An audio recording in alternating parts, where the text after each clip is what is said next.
Undoubtedly. Let's talk about the music, I think, because obviously you produce literally everything as well. Like, because we were saying, a lot of what we do, we just literally go in, do the vocals, and then the producer comes back and the record's done. Whereas literally you're part of the whole process, the writing, and you actually produce everything as well.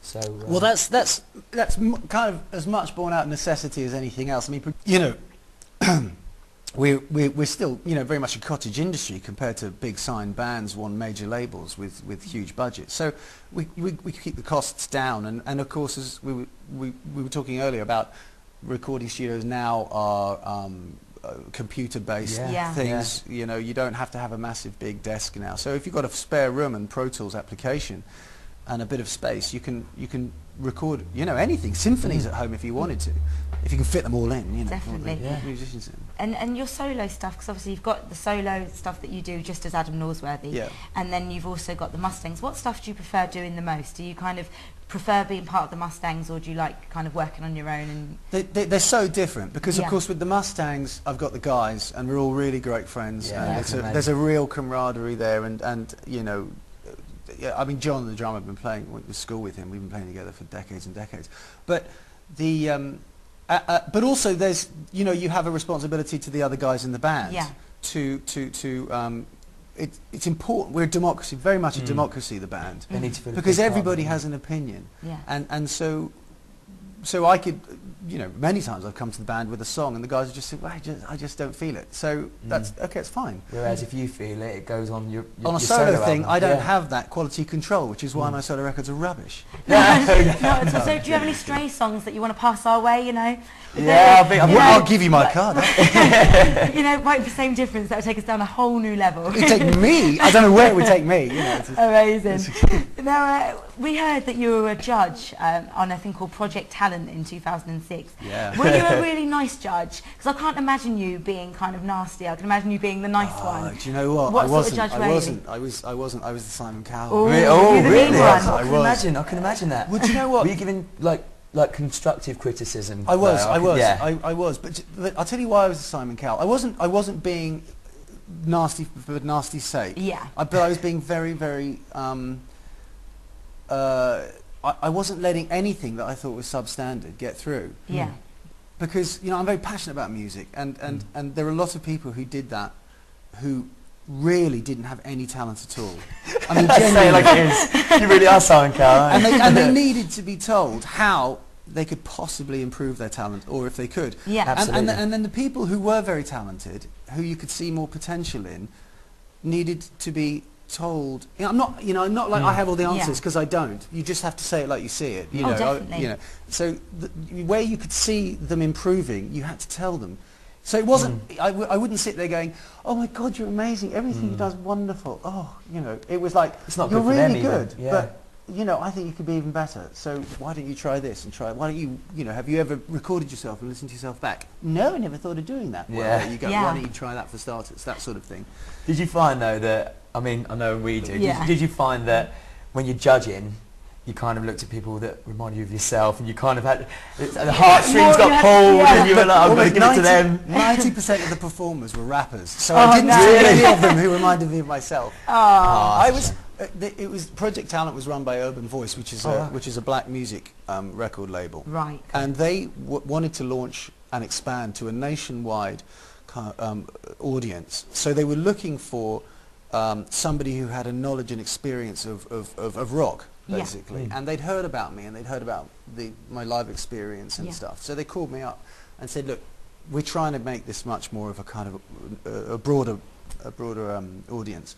Can you come along and help us out?" And it just took on a life of its own. We just went all over the country watching just one act after another, and it was fun. It was really good fun. Did you find it difficult? Because obviously rap's not your thing. It's not what you'd normally do. Did you find it hard to judge?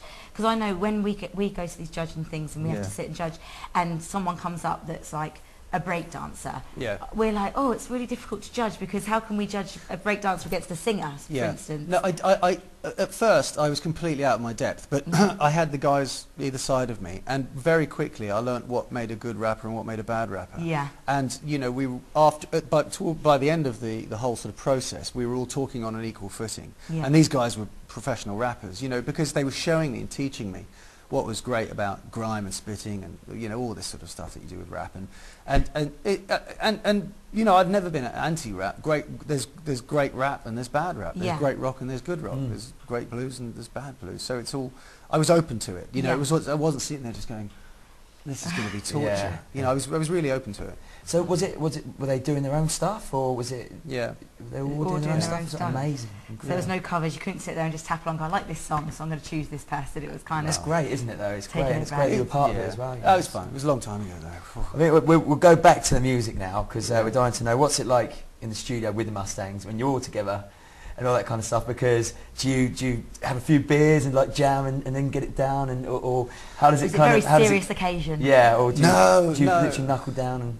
No, the guys are great. We're all, like I said earlier, we're all really good mates, and we're into a routine now, I think, with the recording of the albums, and we'll get everything set up, and we'll sort of work out a vague schedule, and then we'll go to the pub. Amazing. Brilliant. You know, what about before you go on stage? Do you have any sort of like pre-match warm-ups, or do you? You know, do we have any? That's a good question. Do you know what? I don't actually think any of us has any kind of. I've been known before the big gigs to do some press-ups. Oh, I always do that. Sean, that is Sean's honestly, well, with the dancing, I kind of like, you know, I'll try and do a few, just get a bit pumped, you know, get the arms. Exactly. You know. It's you know, just in case there are a few ladies in the audience for me. But no, it's absolutely true. I mean, for some reason, it's always the same. I put the same tunes on, have a bit of a workout. Well, that's it. So.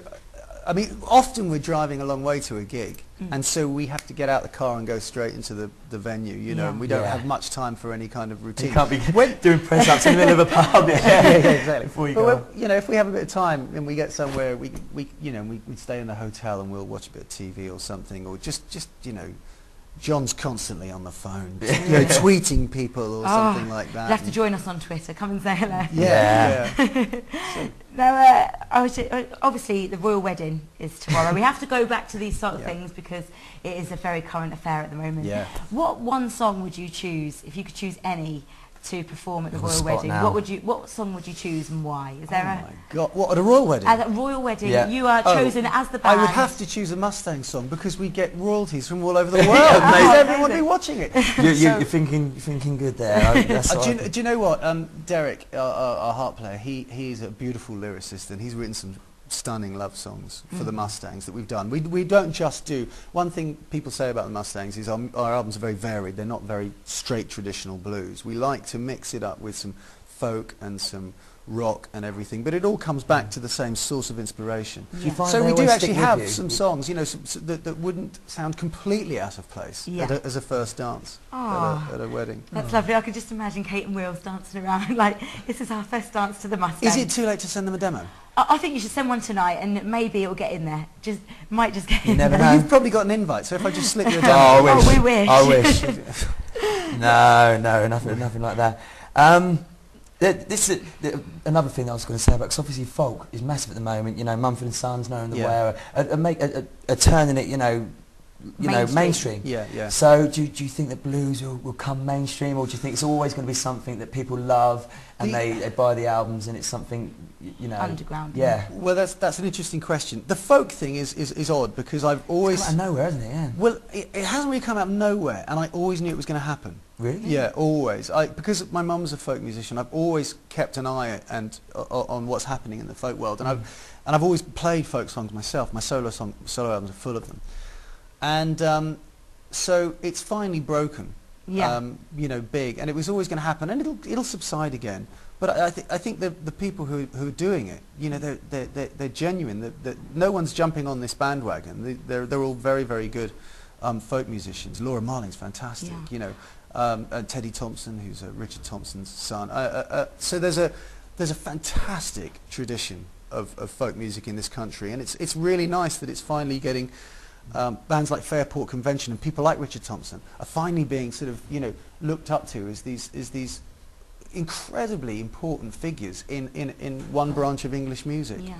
They didn't necessarily have that recognition before. And I mean, do you think it's a good thing, or do you think it, you know, obviously? Do you think now it's mainstream, more and more people are going to do it, and then it's going to kind of become the norm, and everything that's the norm doesn't seem as cool anymore? No, because it's I don't care if it's the norm or not. I just care whether it's good or not, and whether people do it with passion. You know, it doesn't matter if it's a pop song or a folk song or a heavy rock song. You know, as long as people are they're doing it with passion. That's all. You know, that's what matters. It doesn't matter whether I like it or not. That's just my opinion. You know.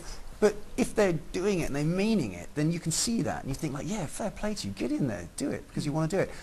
With the blues thing, blues is a funny thing because it comes and goes in waves. And what often happens, I've found, is that it takes a band. Say, for example, the last wave was with like the White Stripes. Yes. It takes a band like the White Stripes to take it into the mainstream because they were essentially a blues band, a really good one who kind of, again, very authentic, very genuine.